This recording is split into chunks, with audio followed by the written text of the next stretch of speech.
નમસ્કાર.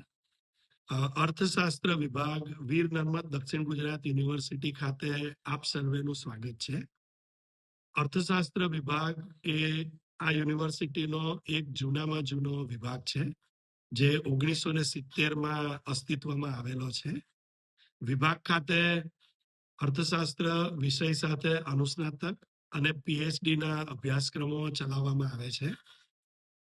અર્થશાસ્ત્ર વિભાગ ખાતે માળખાકીય સુવિધાઓની જો વાત કરું તો વિભાગ ખાતે પોતાનો એક સેમિનાર હોલ છે, જે 150 જેટલા વિદ્યાર્થીઓને સમાવી શકે છે.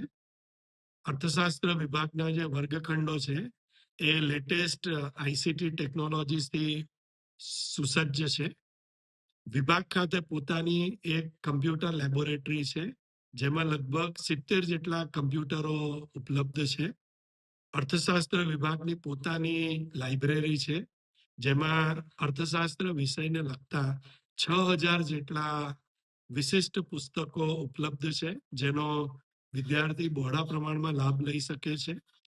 અર્થશાસ્ત્ર વિભાગે મિનિસ્ટ્રી ઓફ હોમ અફેર સાથે એમઓયુ કરીને સેન્સસનું એક માઇક્રો ડેટા સેન્ટર પણ એસ્ટાબ્લિશ કર્યું છે, જેમાં જે સંશોધકો અને વિદ્યાર્થીઓએ ડેમોગ્રાફી રિલેટેડ વિષય ઉપર રિસર્ચ કરવું હોય તો એ આ સેન્ટરનો ઉપયોગ કરીને પોતાના સંશોધનના કાર્યને આગળ વધારી શકે છે.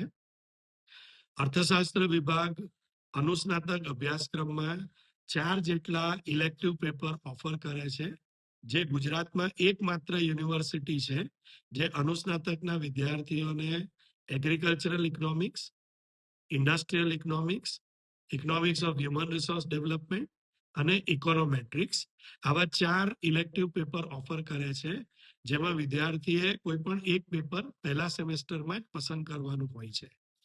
આ ઉપરાંત અર્થશાસ્ત્રના વિદ્યાર્થીઓ ડેટા એનાલિસિસમાં નિપુણ થાય એના માટે ત્રીજા સેમેસ્ટરમાં એક project base paper computer application in economic analysis દાખલ કરવામાં આવ્યું છે, જેમાં વિદ્યાર્થીઓને ડેટા એનાલિસિસના સોફ્ટવેરની તાલીમ આપવામાં આવે છે અને વિદ્યાર્થીઓ ફિલ્ડ ઉપર જઈને ડેટા કલેક્ટ કરીને એ પ્રોજેક્ટ તૈયાર કરે છે.